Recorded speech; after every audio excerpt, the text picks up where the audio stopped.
여러분 반갑습니다. 김덕기입니다. 자, 드디어 긴 직업 심리학 이번 시간 종강입니다. 가장 어려운 과목, 또 방대한 양 종강. 여러분 아주 종강 끝나면 마음이 아주 후련할 겁니다. 기본 이론서만 들어도 뭐 60 이상은 충분히 맞을 수 있습니다. 기출문제 풀어보면 80, 파이널 풀어보면 100점 맞을까봐 사실 걱정됩니다. 왜냐면 말이죠. 100점 맞으면 좀 재수없거든요. 그래서 너무 100점 맞지 마시고요. 한 80점, 70점 이 정도 합격하는 게 가장 이상적입니다. 사실 가장 이상적인 점수는요. 60이면 합격이죠. 60점 플러스 10%. 10% 알파 이게 제일 좋은 거예요. 인간미 있는 점수입니다. 그래서 60점 플러스 10%면 6점이죠. 그래서 6땡 66점이 가장 이상적인 점수예요. 가장 아름다운 점수, 가장 인간미 있는 점수. 그래서 여러분들도 마음속에 절대로 100점 맞지 말자. 절대로 80점 이상 맞지 말자. 66점만 맞자. 뭐 이런 마음으로 공부하시면 아주 여유가 생길 겁니다. 직무분석 이론 출발해 보겠습니다. 직무분석 말 그대로 직무분석하는 겁니다. 볼 거 없습니다. 직무분석의 목적, 용도, 직무분석 왜 하냐 이거죠. 목적, 모집, 선발, 뭐 직무분석을 통해서 해당 정부에 일할 사람을 어떤 분야에 일할 것인지, 뭐 기능, 자격, 어떤 자격이 있는지, 어떤 능력이 있는지 이런 것들을 알아보려고 하는 거죠. 그래서 모집 및 선발을 위해서 직무 분석한다. 배치 및 경력 개발을 위해서 직무 분석한다. 교육 및 훈련을 위해서 직무 평가한다. 직무 평가 및 직무 수행 평가, 인사고과. 인사고과 여러분 아시죠? 인사고과, 직무 평가를 위해서 직무 분석한다. 뭐 다 상식적인 내용이죠. 그래서 1차, 2차도 나옵니다. 2차에 직무 분석의 목적, 네 가지를 쓰시오. 이거 쓰면 됩니다. 어렵지 않죠? 설명을 하고는 쓸 필요 없습니다. 그래서 이런 것도 2차에서 제가 자세히 알려드릴 겁니다. 여러분 이런 거 설명하는 거 절대 외우지 마세요. 라고 이 말 한마디가 여러분들한테는 보약입니다.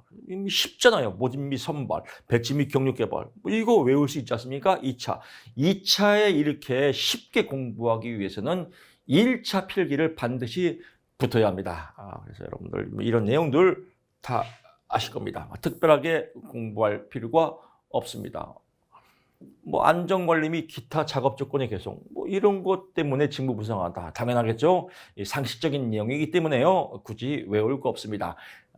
1차 시험에서 만약에 직무 분석 용도가 아닌 것은 뭐 떡볶이 질질 흘리면서 먹기 뭐 이런 건 아니겠죠. 그런 것만 가려내면 됩니다. 역사적인 배경 쭉쭉 나옵니다. 어쩌고 저쩌고 나오는데 역사적인 배경 시험 폐지에도 안 나옵니다. 여기서 한 가지 직무분석이란 용어가 어디서 사용하였냐. 1차 세계대전 중 미군의 인사분류위원회, 인사분류. 그래서 군인들 얘는 운전병으로 가고 얘는 뭐 토목으로 가고 얘는 전기로 가고 이런 인사분류에 쓰였다. 직무분석이 언제? 1차 세계대전. 시험에는 2차 세계대전으로 나옵니다. 2차가 아니라 1차 세계대전이다. 이것만 포인트 잡으면 됩니다. 다시 갑니다. 직무 분석은 언제요? 1차 세계대전이다. 2차 세계대전이 아니다. 뭐 이런 것만 가려내면 됩니다. 아주 쉽죠. 관련 용어 갑니다. 그래서 작업, 요소, 일, 과제, 뭐 작업, 뭐 여러 가지가 있다. 뭐 이런 건 다 상식이죠. 뭐 볼 거 없습니다. 그냥 이런 것들 용어들 뭐 요소 작업은 작업 요소고 뭐 일 과업 과제 작업 뭐 작업 요소고 뭐 여러 가지 뭐 있는데 요거 하나 보면 되겠네요. 어떤 특성 목적에 달성하기 위해서 하는 신체적 정신적 노력을 일이라고 한다. 일. 근데 이 일은 직무 분석의 가장 단위다. 그래서 직무 분석의 가장 단위는 무엇입니까? 일이다. 일, 과업, 과제 뭐 쭉 뭐 섞어서 나오겠죠. 그래서 직무 분석에서의 가장 작은 단위는 무엇이다? 일이다. 이렇게 포인트 잡으시면 될 것 같습니다. 나머지는 볼 거 없고요. 나머지 볼 거 없습니다. 이런 게 진짜 아주 핵심적인 강의입니다. 똥 오줌을 가려내는 거, 똥인지 된장인지 가려내는 거. 그래서 시험에 안 나오는 건 철저히 버리고 여기서 나올 수 있는 건 하나죠. 가장 작은 단위 직무 분석의 단위는 무엇이다? 1이다. 얘만 알면 됩니다. 다 했습니다. 말 그대로 직위는 뭐 뻔할 뻔짜죠. 한번 나왔었는데 몇 가지 일을 모으면서 한 사람 또는 한 사람 이상의 작업자가 필요해. 이 사람의 부과된 책무, 한 사람에게 부과된 직무와 책임, 이걸 직위라고 한다. 그래서 한 사람에게 부과된 직무와 책임을 무엇이라고 한다? 직위라고 한다. 뭐 이 정도만 보면 될 것 같고요. 파일럿 연구에서도 하나 나왔습니다. 경력 개발 프로그램을 대규모로 적용하기 전에 소규모 집단에서 샘플을 뽑는 거죠. 파일럿, 샘플을 추출한다. 그래서 소규모 집단에서 시범적으로 실시하는 과정. 경력 개발 프로그램을 대규모로 적용하기 위해서 하나의 집단을 샘플링 뽑아서 표본 집단을 만들어서 미리 시범적으로 하는 것. 이걸 무엇이라고 합니까? 라고 시험에 나옵니다. 그러면 파일럿 연구다. 이게 답이겠죠. 그래서 소규모 집단에서의 시범 실시, 파일럿 연구, 째찌뽕 뭐 이러면 되겠습니다. 뭐 나머지들은요 볼 거 없습니다. 팀 빌딩 이런 것들은 뭐 상식이죠. 팀 형성이죠. 그래서 조직의 구조를 활성해서 협동적인 관계, 팀이죠. 팀 빌딩, 협동적이라는 말이 나왔다. 여러분 제가 시험 볼 때 항상 말씀드리지 않습니까? 문제에 똑같은 단어나 의미가 있으면 그게 답이라고요. 이런 것도 여러분 시험 문제 풀 수 있는 아주 중요한 스킬입니다. 이 내용을 몰랐다 이거예요. 근데 협동 나왔다. 협동은 팀이지. 오케이. 팀 빌딩. 이렇게 유추해서 답을 맞출 수 있습니다. 나머지 넘어가고요. 직무 분석 자료의 특징이다. 그래서 직무 분석 자료 또는 직무 분석 자료 분석 시 고려사항. 사실 그대로를 반영한다. 사실 그대로. 가공하면 안 된다. 이건 가공하면 안 되고 사실 그대로를 반영한다. 최신의 정보를 반영한다. 가공하지 않은 원상태의 자료된다. 가공하면 안 된다 이겁니다. 그래서 이게 포인트입니다. 여러 가지 목적으로 활용될 수 있어야 한다. 여러 가지 목적으로 활용될 수 있어야 한다. 그렇죠. 직무 분석은. 근데 시험에는 또 살짝 또 말장난 합니다. 시험문에 이렇게 나옵니다. 직무 분석은 한 가지 목적으로 집중화시켜야 된다. 이렇게 나옵니다. 또 왠지 또 그럴듯해요.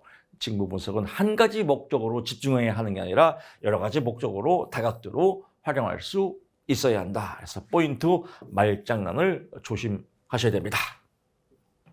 직무 분석의 3단계라고 나옵니다. 이것도 시험에 잘 나옵니다. 이거는 순서만 알면 됩니다. 가장 1단계는 뭐예요? 직업을 분석한다. 직업을 분석하는 겁니다. 2단계는 뭐예요? 직무를 분석한다. 직무.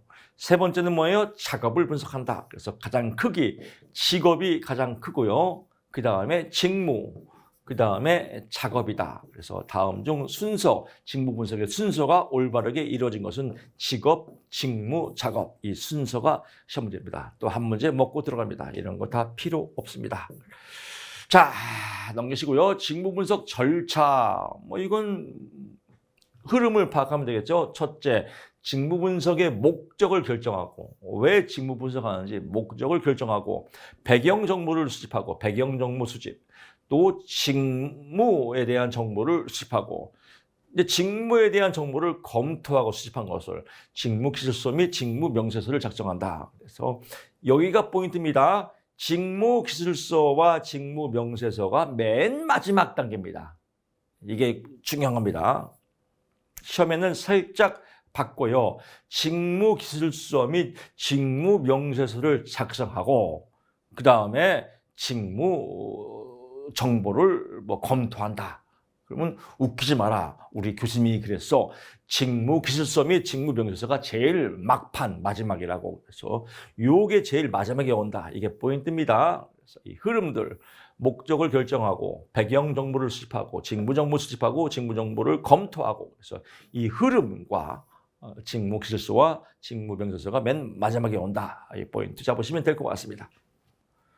직무 분석의 구분 가봅니다. 과제 중심 직무 분석이다라고 나왔습니다. 직무를 수행하는 데 요구되는 지식, 기술, 능력, 경험 등의 작업자의 재능에 초점을 둔다. 이 작업자라는 말이 나오면요. 인적 요건이죠. 인적 요건 나오면요. 직무 명세서입니다. 그래서 직무 명세를 작성하는 데 중요한 정보를 제공한다. 무엇이? 과제 중심 직무 분석이. 다시 정리합니다. 직무 명세서를 작성하는데 중요한 정보를 제공하는 건 무엇이다? 과제 중심 직무 분석이다라고 보고요. 이 과제 중심 직무 분석은 인적 요인, 작업자 요인을 중요시한다. 그래서 작업자 요인, 작업자의 지식, 기술, 능력, 경험, 작업자 뒤에 또 나오겠지만 이름명, 그래서 직무 명세서, 이름명, 사람, 작업자, 사람, 이름, 작업자, 작업자에 대한 지식, 기술, 능력, 경험 이렇게 패키지를 묶으시면요. 여러분 시험 볼 때 많이 도움됩니다. 다시 갑니다. 직무 명세서를 작성하는데 중요한 정보를 제공하는 건 무엇이다? 과제 중심 직무 분석이다. 직무 명세서는 무엇이다? 인적 요건을 설명해 놓은 것이다. 인적 요건은 어떤 거다? 작업자에 대한 인적 요건, 즉 지식, 기술, 능력, 경험에 대한 인적 요건에 대한 기술해 놓은 것을 직무 명세서라고 한다. 뭐 이렇게 보시면 될 것 같습니다. 그럼 반대로 직무에 대해서 기술한 거는 직무 기술서겠죠. 뒤에 또 나옵니다. 직무에 대해서 기술한 건 직무 기술서고요. 작업자에 대해서 작업자의 인적 상황 또 인적 특성에 대해서 기술한 거는 직무 명세서다. 그래서 작업자 사람 나오면 이름명 직무 명세서다. 이게 시험에 잘 나옵니다. 직무 분석의 방법은요 3가지가 있습니다. 첫째 최초 분석법이 있고요. 두 번째 비교 확인법이 있습니다. 비교 확인법이 있고요. 세 번째는 대입헌법이 있습니다. 대입헌법. 그래서 다음 중 직무 분석의 방법이 아닌 것은 하면 이 3가지 아닌 게 답이겠죠. 최초 분석법, 비교 확인법, 대입헌법. 큰 틀로 잡으면 최초 분석법은 자료가 없을 때, 비교 대상이 없을 때 최초로 할 수 있는 건 최초 분석법이고요. 자료가 많아요. 태정, 태세, 문단세, 조선시대의 역사, 왕조의 이런 자료가 많단 말이에요. 자료를 비교하는 거, 이걸 비교 확인법이라고 합니다. 대입헌법은요, 워크샵 가서 뭐 팀별로 만들어서 뭐 직무에 대한 이런 교과 과정들, 이런 것들을 회의에서 뭐 검토하는 거, 이런 워크샵 가서 회의에서 직무 과정을 만드는 거, 이걸 대입헌법이라고 합니다. 조금씩 구체적 들어가면요, 최초 분석법. 직접 작업 현장을 방문하여 분석을 실시한다. 직접 작업 현장을 방문하여. 왜? 자료가 없으니까. 그래서 분석할 대상 직업에 대한 참고 문헌이나 자료가 드물고 그 많은 경험과 그 분야의 많은 경험과 지식을 가진 사람이 거의 없을 때 사용하는 건 무엇이다? 최초 분석법이다 라고 보면 될 것 같고요. 최초 분석법의 종류는 면접법입니다. 직접 면접 보는 거죠. 또 관찰법, 관찰해서 보는 거죠. 전문가가 관찰해서 직무를 분석하는 방법 아주 쉽습니다. 체험법, 직접 해보는 거죠. 질문지법, 설문지를 줘서 조사하는 방법. 이것들이 다 최초 분석법에 포함된다. 녹화법, 일하는 것을 녹화해서 분석하는 거. 중요사건 기록법, 결정적 사건법, 이것도 시험에 잘 나옵니다. 이건 1차, 2차 별도로 나올 때가 있습니다. 중요사건 기록법, 결정적 사건법, 어떤 사건을 통해서, 특징적인 사건을 통해서 직무를 분석하는 겁니다. 예를 들면, example, 진짜 시험 문제입니다. 시험 문제. 러시아 대사관에 근무하는 사람이 러시아에서 여러 가지 일들이 있는데 뭐 그 여러 가지 일들의 특징을 보면서 러시아 대사관의 직무를 알아보는 거, 이것을 무엇이라고 합니까? 라고 하면 답이 뭐예요? 중요사건 기록법, 또 다른 말로 결정적 사건법. 결정적 사건 또는 중요사건을, 이런 사건을 통해서 직무를 알아보는 방법이다. 그래서 직무 수행자의 직무 행동 가운데 성과 관련된 효과적인 행동, 비효과적인 행동을 쭉 나오는데 어떤 이런 특징, 어떤 직무 수행에 필요한 결정적인 사건, 잘 안 보이죠? 결정적인 역할을 하는 사건, 사건이나 사례를 통해서 직무를 분석하는 방법, 중요사건 기록법, 결정적 사건법이다. 이렇게 보시면 될 것 같습니다. 이제 비교 확인법입니다. 비교 확인법은 자료가 많아요. 자료를 많아서 그 자료만 비교해서 확인하면 된다라고 보면 됩니다. 그래서 직무의 폭이 상당히 넓어 단기간의 관찰을 통해서 파악하기가 어려운 경우, 즉 참고 문헌 자료가 충분하고 이럴 때 자료만 비교하는 겁니다. 근데 여기서 잠깐 자료를 비교하면요, 자료만 비교하면 돼요. 자료만.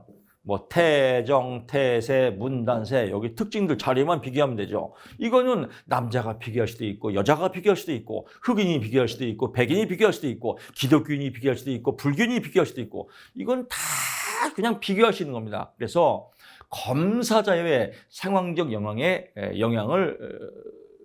덜 받는다. 검사자의 영향을 덜 받는다. 관찰법은요, 주관적 의견이 들어갈 수 있죠. 관찰하는 사람의 나는 저 모습이 좋아, 나는 저 모습 싫어, 난 저 사람이 좋아, 난 저 사람이 싫어, 저 사람 인상이 좋아, 이런 주관적 견해가 들어갈 수 있지만 이 비교 확인법은 자료만 보기 때문에 주관적 검사자의 주관적 의견, 주관적 경향이 배제가 된다. 이게 큰 장점이다. 이렇게 보신 겁니다. 이게 시험 문제입니다.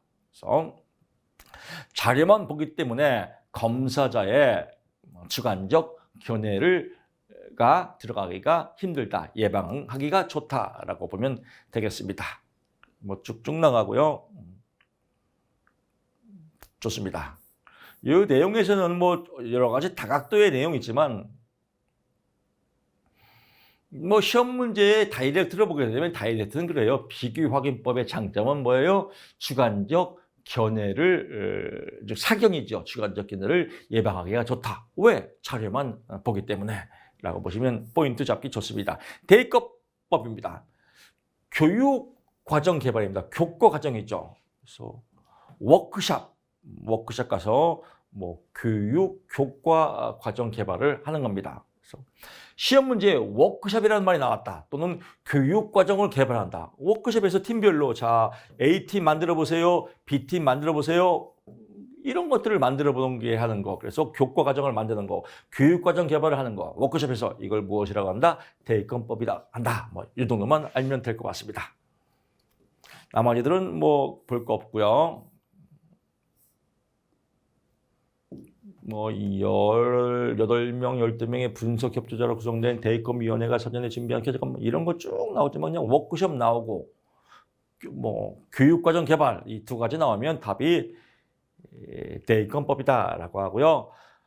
참고로 브레인스토밍 기법도 별도로 나올 때가 있습니다. 브레인스토밍은요, 여러 명이서 각자 의견을 내는 거예요. 자, 저는 질문이 있습니다. 저 질문이 있습니다. 저 질문이 있습니다. 그래서 여러 명이서 다각도로 의견을 제시하는 거. 이거를 브레인스토밍이다. 그래서 그건 저는 이렇게 생각합니다. 저는 이렇게 생각합니다. 다음 저는 이렇게 생각합니다. 그래서 여러 명이서 여러 가지 아이디어를 갖고 다각도로 의견을 제시하는 것을 브레인스토밍 기법이라고 한다. 그래서 자유로운 토의에서 자유로운 질문을 통해서 직무 분석하는 방법을 알아보는 거 브레인스토밍 기법이다라고 보시면 될 것 같습니다. 그 다음에 또 한 문제는요. 대입법의 진행은 대입 분석가가 맡게 되겠죠. 진행 과정에서 서기나 업저버는 관찰자예요. 관찰자. 업저버. 예를 들면 우리 국회에서 국회 회의할 때 국회 가면 이렇게 국회의원들 회의할 때 관찰하는 사람 있지 않습니까? 구경꾼들, 방청객이 그래서 방청객을 업저버라고 합니다. 그래서 서기는 쓰는 사람이죠. 국회의원들 회의하면서 쓰지 않습니까? 그 서기나 업저버, 방청객의 의견은 반영하지 않는다 이겁니다. 방청객은 그냥 방청만 하고 서기는 쓰면 됩니다. 의견 제시할 때 반영되지 않는다. 쉽게 말하면 방청객은 그냥 조용히 방청만 하고 구경만 하고 서기는 조용히 써라. 시험 문제 갑니다. 시험 문제는 이걸 살짝 돌려요. 대입 진행은 대입 분석가가 맡게 되면 여기까지는 좋아요. 진행 과정에서 서기나 업저버의 의견도 반영한다 이렇게 나옵니다. 그러면 업저버가 뭔지 모르면 뭔 말인지 몰라요. 역시 어려워 그렇거든요. 어려운 게 아니에요. 업저버란 용어가 어려운 거지. 업저버는 뭐요? 방청객. 우리 교수님이 그래서 방청객은 조용히 방청만 하라고. 그러니까 서기나 방청객의 의견은 반영되지 않는다. 당연하지. 반영된다가 아니라 반영되지 않는다. 이러면 또 이해가 됐잖아요. 이해가 되면 다음에 이런 문제가 나오면 굉장히 자유로워요. 기뻐요. 근데 이걸 모르고 업주보고 뭐요? 그냥 생을 외우면 다음에 공부할 때 또 헷갈리고. 좋았어. 대입권법에서는 서기나 업주보의 의견은 반영되지 않는데 왜? 업주보가 방청객이거든. 방청객은 조용히 방청만 해야지. 그렇지. 공부 왜 이렇게 재밌는 거야? 이렇게 뭐 내 머리가 정말로 결정성 지능 하루하루 정말 진화가 돼갖고 거의 뭐 천재 수준이 되지 않을까 이런 생각을 또 해봅니다. 자, 직무기술서와 명세서 나왔고요. 앞에 설명을 다 드렸습니다. 직무기술서는 그냥 직무 수행과 관련된 과업이에요. 과업. 직무 수행에 관련된 직무와 관련된 과업을 직무기술서라고 한다. 그래서 뭐 시험에 특별히 나올 게 별로 없습니다. 그래서 이런 거 직무기술서에 포함되는 내용은 직무 직종, 직무 내용, 직무 조건, 직무의 명칭, 급수, 조직 내 위치 이게 다 직무 일과 관련이 있다. 이런 것들이 직무기술서에 포함되는구나. 시험에 나오긴 나와요.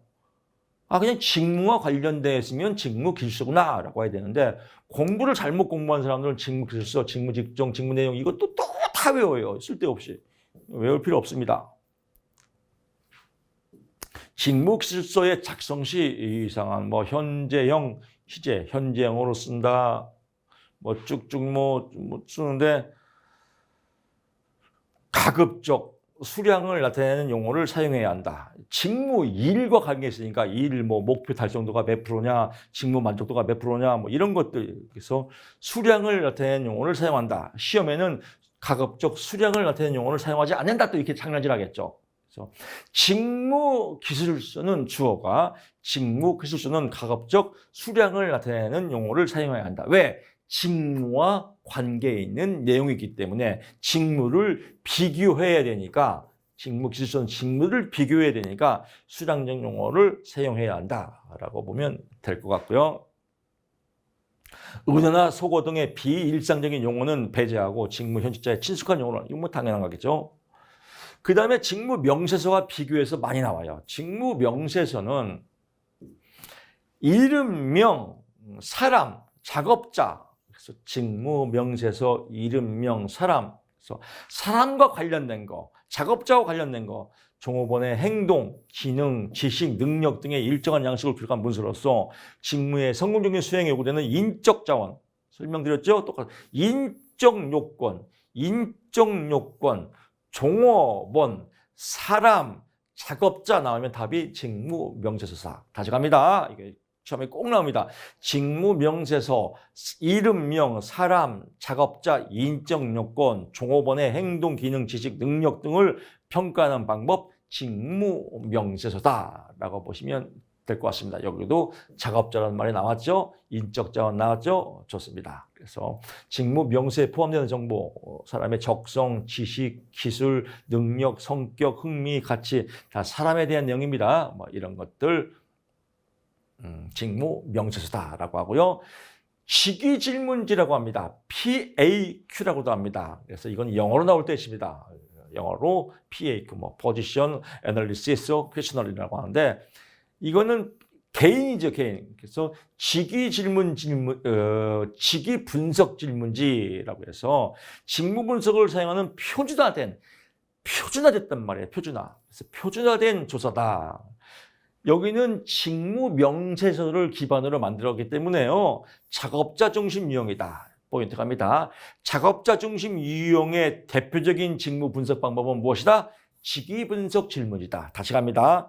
작업자 중심 유형의 대표적인 직무 분석 방법은 직위 분석 질문지 또는 PAQ 또는 작업자 중심 질문지라고도 합니다. 작업자 중심 질문지, 직위 분석 질문지, PAQ 다 같은 말입니다.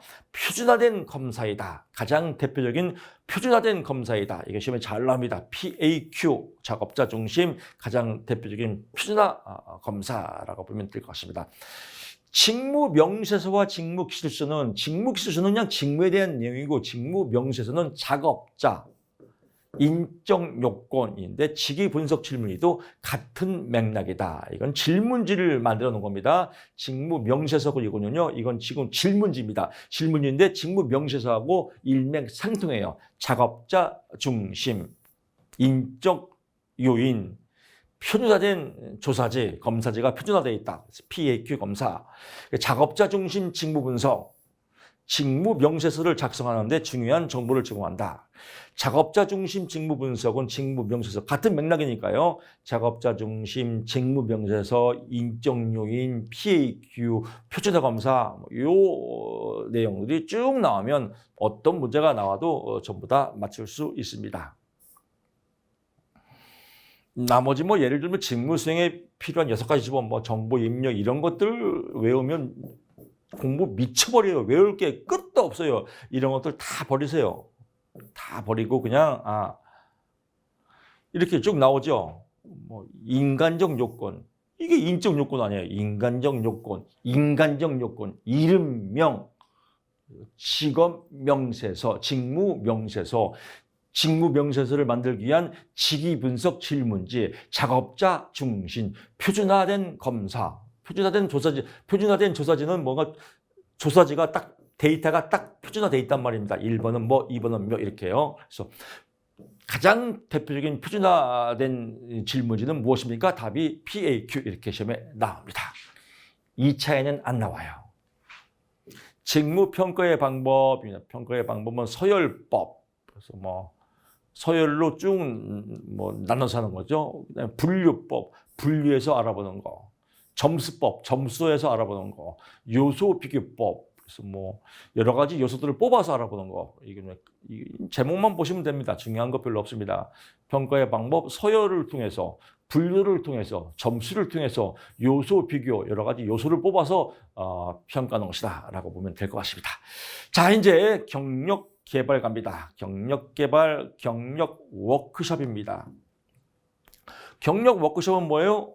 신입사원을 대상으로 부서 배치 후 6개월 이내에 또 여러 가지 쭉 나오죠. 우리 회사 가면 이걸 워크숍 가서 우리 경력을 1년 뒤 목표 달성, 2년 뒤 목표 달성 이런 거 하지 않습니까? 구호 외치고 이걸 경력 워크숍이라고 합니다. 그래서 신입사원을 집단으로 모아놓고 보통 5일 이내에 단기간에 걸쳐 이런 말이 나오면 오케이, 경력 워크숍이구나 라고 보면 될 것 같고요. 사내 공모자, 사내에서 필요한 인재를 모으는 거, 이건 뻔한 거죠. 볼 거 없고요.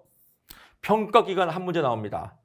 평가기간, 이게 시험 문제입니다. 미국의 AT&T사에서 그대로 써 있습니다. 처음으로 운영한 일에 직원들의 관리 능력을 평가하기 위한, 나왔죠.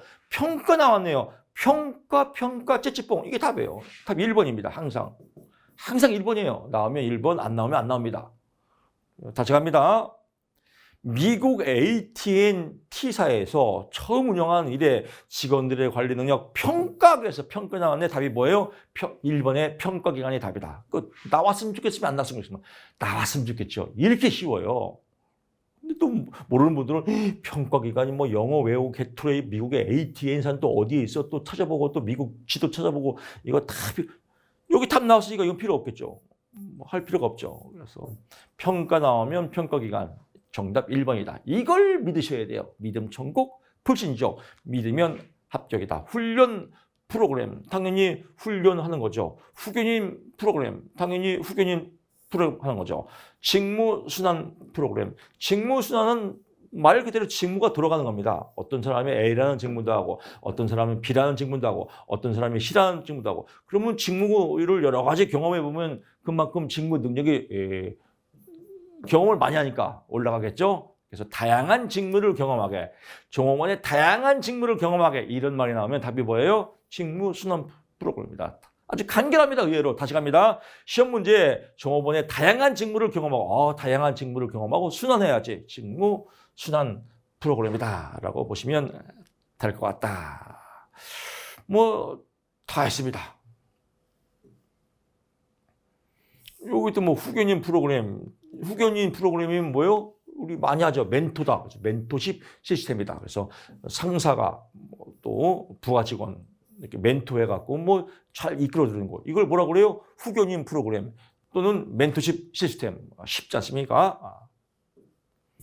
다운사이징 시대의 경력 개발입니다. 다운사이징은요, 이제 전문화 과정이에요. 그래서 조직의 소형화, 축소화, 그래서 뭐 전체 뭐 대기업이 막 움직여서 그런 것보다 그냥 각 파트별로 전문적으로 움직인다. 소형화, 축소화를 움직이는 방법을 다운사이징 현상이라고 한다라고 보고요. 경기 불황에 따른 조직의 인건비 조정 때문이다. 그래서 뭐 대기업들 큰 조직에서 뭐 100명씩, 200명씩 막 모여서 크게 막 움직이는 거 이제 이런 것보다는 이제 각 파트별로 뭐 소형씩 두세 명씩 움직이다가 또 일 없으면 또 그만두고 뭐 이런 것들이 이제 다운사이징 시대의 경력 개발이다. 그래서 수평 이동에 중점을 준다. 이제 수직 옛날에는 뭐 20대 때 들어가서 정년 때까지 쭉 가는 수직책인데 요즘은 이런 한 번 직장의 평생 직장 이런 시대는 끝났다. 그래서 중간에 그만둘 수도 있고 또 부서를 옮길 수도 있고 직장을 이동할 수도 있고 그래서 평생 한 번 직장이 평생 직장이나 그런 시대가 아니다. 수평 이동, 수직 이동이 아니라 수평 이동에 중점을 두는 경력 개발 초점 이걸 무엇이라고 한다? 다운사이징. 다운사이징 나오면 수평 이동, 조직의 소형화, 축소와 외주 주는 거, 뭐 파견 나가는 거, 뭐 이런 것들 다 다운사이징의 한 파트다라고 보시면 될 것 같습니다. 그래서 다운사이징과 조직 구조의 변화로 인한 다운사이징 조직에서의 경력 개발에 있어서 전통적인 경력 개발 방향을 전환시켜서 제안하였다. 전통적으로 그냥 한 번 직장에서 쭉 끝날 때까지 정도까지 하는 게 아니라 그냥 중간에 그냥 2년 근무하고 또 다른 데로도 옮기고 또 1년 근무하고 또 옮기고 뭐 이렇게 파트별로 움직이는 거 이런 거를 이제 수평 이동 다운사이징. 시험 문제 나오면요 딱 다 공부할 거 없습니다. 수평 이동 나오면 다운사이징, 조직의 소형화 축소가 나오면 다운사이징 이것만 나와요. 나머지 끝 볼 거 없습니다.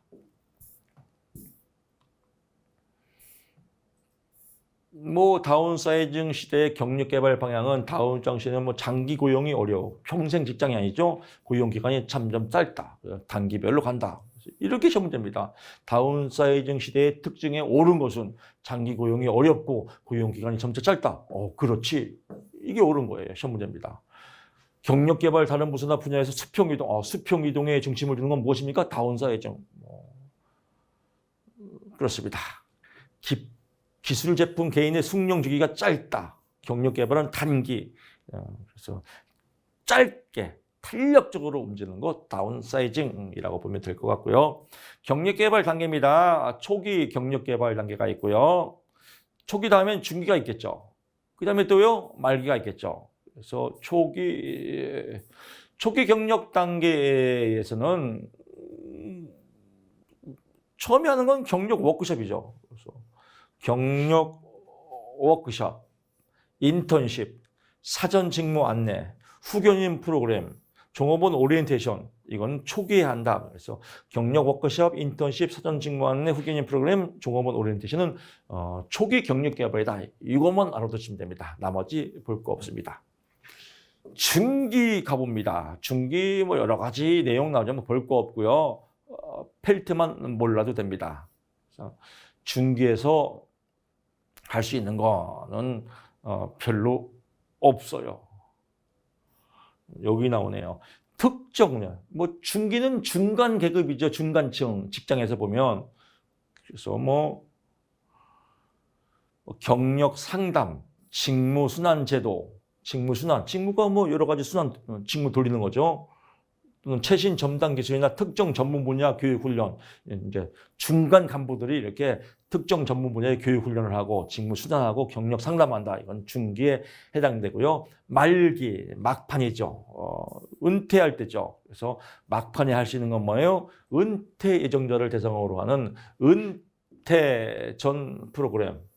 또 유연성 있는 작업 계획, 파트타임, 변형근무제, 직무순환. 그래서 은퇴 전 프로그램 이런 것들은 보면 더 헷갈립니다. 왜냐면요. 여기도 직무순환이 들어가고 여기도 직무순환이 들어가거든요. 여기도 직무순환이 필요하고 여기도 직무순환이 필요하면 이런 문제는 시험 문제 안 나와요. 공부할수록 더 헷갈려요. 시험 문제 안 나오는 것 때문에. 문제를 만들 수 없잖아요. 그럼 만드는 건 뭐예요? 아, 은퇴 전 프로그램은 말기에 하는 거구나. 이거 하나. 두 번째, 특정 전문 분야의 교육 훈련을 실시하는 건 중기에 하는 거구나. 초기가 제일 많이 나와요. 경력, 워크숍, 인턴십, 사전 직무, 후견인 이거는 초기다. 그러면 이제 문제 낼 때 다음 중 초기 경력 개발이 아닌 것은 이게 아닌 거에서 뭐 뽑겠죠. 뭐 직무순환 이건 초기가 아니죠. 중기 아니면 말기죠. 뭐 그렇게 해서 답을 맞히면 될 것 같습니다. 문제 풀 때 잔머리 좋은 사람은요 이거 하나만 봐요. 경력, 워크숍, 인턴십, 사전 직무 안내, 후견인 프로그램, 종업원 오리엔테이션 이건 초기다. 은퇴 전 프로그램은 말기다. 나머지는 중기겠지. 이렇게 보시면 될 것 같습니다. 직업 전환과 직업 지도 프로그램 쭉 나오면 직업 전환 뭐 어쩌고 저쩌고 쭉 나오는데 시험 문제 낼 게 없습니다. 볼 거 없습니다. 나머지도 볼 거 없고요. 직업 지도 잘 해야 됩니다. 직업 지도 프로그램의 종류, 실업 관련 프로그램. 그렇죠. 실업 관련 직장 스트레스 대처 프로그램. 자신에 대한 탐구 뭐 이런 거 아주 쉽습니다. 직장 스트레스 대처 프로그램이 나왔습니다. 전직을 예방하기 위해서 퇴직 의사 보유자에게 실시하는 프로그램입니다. 이건 직장을 다니면서 이제 전직을 예방하기 위해서 직장 스트레스 대처 프로그램이에요. 그 직장을 다녀야 될 거 아니에요. 근데 다음 중 실업자에게 해당되지 않는 프로그램은 이렇게 나와요. 실업자에게. 그러면 보기에 직장 스트레스 대처 프로그램. 뭘 실업자한테 직종이 있어야 뭐 대처를 하죠. 이런 건 이제 아주 상식적인 문제예요. 근데 또 이런 걸 또 심각하게 또 공부한다니까요. 아주 쉽게 공부하세요. 다음 중 실업자에 해당되지 않는 프로그램은 직장 스트레스 대처 프로그램. 뭐 직장이 있어야 무슨 뭐 스트레스를 직장 스트레스 대처 프로그램을 봤죠. 그래서 이런 것들 아주 인문학적 쉬운 내용입니다. 실업과 관련된 야오다라고 합니다. 야오다의 박탈 이론. 야오다입니다. 이거 영어로 나올 때 있습니다. 야오다 제2 묵음입니다. 제2 묵음. 그래서 야오다입니다. 이걸 또 영어로 조다시 이렇게 읽으면 안 돼요. 야오다다. 야오다의 박탈 이론이에요. 야오다가 만들었다. 영어로 나옵니다. 조다시가 아니라 야오다다. 박탈 이론은 뭐가 박탈됐다? 직장이 박탈됐다. 이겁니다. 직장이 박탈되면 뭐예요? 실업자가 된 거죠. 그 실업자의 특징이에요. 별것도 아니에요. 야오다가 만들었습니다. 그냥 심심해서. 실업자의 특징, 직장을 안 다니는 사람의 특징. 집에서 출퇴근을 안 하니까 시간이 구조화가 안 되겠죠. 또 사회적 접촉이 없겠죠. 직장 안 다니니까 목표가 없겠죠. 사회적 안정성과 지위가 없겠죠. 활동성이 없겠죠. 이거예요. 그러면 시험에는 2차 이렇게 나옵니다. 야오다의 박탈 이론에 의하면 고용의 잠재적 효과,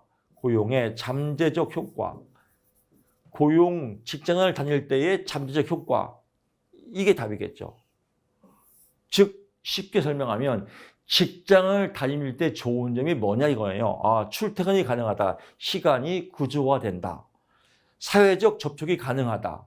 공동의 목표가 생긴다. 사회적 안정성과 지위가 생긴다. 활동성이 발생한다. 이게 답이에요. 쉽잖아요. 2차에 잘 나와요. 근데 야오다의 박탈 이론 그냥 글자만 외우면 어렵습니다. 그래서 오히려 2차가 더 쉬워요. 이 2차가 더 쉬운 걸 여러분들이 공부하려면 1차를 붙어야 돼요. 1차에서는 야오다의 박탈 이론은 직장을 박탈당한 상태, 이 반대는 직장을 다닐 때 좋은 점, 이렇게 이해하시면 되겠다. 그러면 뭐 상식적으로 다 고를 수가 있겠죠. 예를 들면 야오다의 박탈 이론 중에서 고용의 잠재적 효과에 대한 설명 중 틀린 것은 고용의 잠재적 효과, 직장 다닐 때죠. 그러면 뭐 시간에 비구조화가 일어난다. 무슨 비구조화예요? 출퇴근 가능하니까 구조화지. 이렇게 이해하시면 될 것 같습니다. 자, 이제 마지막 챕터 5 직업과 스트레스를 강의를 마지막 종강을 하려고 했는데 또 하다 보니까 또 지금 시간이 길어졌네요. 너무 또 오래 하면 지겨우니까요. 마지막에 있는 이 영광은 직업과 스트레스 다음 시간으로 넘겨야 될 것 같습니다. 다음 시간 진짜 마지막 시간에 여러분 찾아뵙겠습니다. 고맙습니다.